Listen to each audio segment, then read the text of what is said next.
কিভাবে এক সপ্তাহ অতিক্রম করেছেন সেটা যদি দেখি তাহলে বাংলাদেশের রাজনীতিতে কিছুটা পরিবর্তনের ইঙ্গিত আমাদের কাছে স্পষ্ট হচ্ছে। আপনারা ভোট দেবেন কাদেরকে? চাঁদাবাজ, দুর্নীতিবাজ, না ইনসাফ এবং ন্যায় প্রতিষ্ঠার জন্য যারা লড়াই করছে তাদেরকে?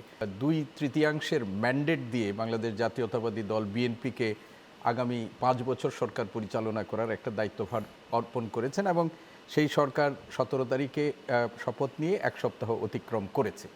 এবং এই এক সপ্তাহে জনগণের মানুষের কিন্তু একটা আগ্রহের কেন্দ্রবিন্দু ছিল প্রধানমন্ত্রী থেকে শুরু করে এই সরকারের যারা দায়িত্ব পালন করবেন, ক্যাবিনেটে যারা আছেন তাদের কর্মকাণ্ড এবং একই সাথে ক্ষমতাসীন দল নির্বাচন পরবর্তী পরিস্থিতিতে তারা কি ভূমিকা পালন করে এইগুলোর উপর কিন্তু মানুষের একটা আগ্রহের জায়গা ছিল।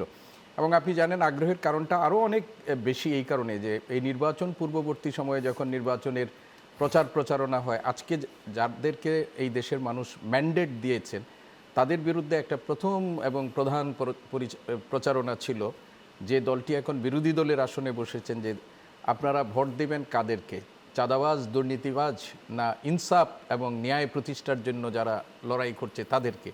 দেশের মানুষ মনে হয় এই প্রচারণায় খুব বেশি প্রভাবিত না হয়ে তাদের বাসায় কোর্ট তাদেরই দায়িত্বভার দিয়েছেন। সেই জন্য মানুষের আগ্রহের জায়গাটাও এখানে। প্রথম সপ্তাহ কেমন গিয়েছে? আমি যেটি বলতে চাই, অল্প কথাটাই আমি বলতে চাই যে জনাব তারেক রহমান তিনি প্রথমবার জাতীয় সংসদে এমপি নির্বাচিত হয়েছেন, যদিও তার একটা দীর্ঘ রাজনৈতিক পরিচয় আছে, জীবন আছে, এবং তিনি প্রধানমন্ত্রী হিসাবেও প্রথম দায়িত্বভার গ্রহণ করেছেন। এবং এক সপ্তাহে আপনি যদি ব্যক্তি হিসাবে প্রধানমন্ত্রীর তিনি কিভাবে এক সপ্তাহ অতিক্রম করেছেন সেটা যদি দেখি তাহলে বাংলাদেশের রাজনীতিতে কিছুটা পরিবর্তনের ইঙ্গিত আমাদের কাছে স্পষ্ট হচ্ছে। এবং একই সাথে আমাদের কাছে কিছু তো অনাকাঙ্ক্ষিত বক্তব্য, যেটি আপনি উচ্চারণ না করলেও বসছেন যে মন্ত্রীদের মধ্যে থেকেও 2-1টা অনাকাঙ্ক্ষিত বক্তব্য এসেছে।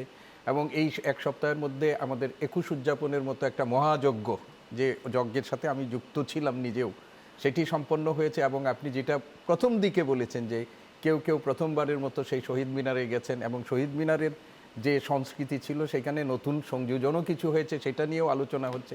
কিন্তু আমি যেটি বলতে চাই যে সেটি হলো যে এক সপ্তাহে আমরা যদি একটা জিনিস বলি সেটা হলো যে মর্নিং শোজ দ্য ডে, এটা আমাদের প্রচারিত আছে। কিন্তু সবসময় যে একই জিনিস হয় তা না, কিন্তু আমরা ইতিবাচক হিসাবে সরকারের কতগুলো পদক্ষেপ, বিশেষ করে প্রধানমন্ত্রী তিনি তার নির্বাচনী অঙ্গীকার পূরণের জন্য যেটা সবচেয়ে বেশি আলোচিত,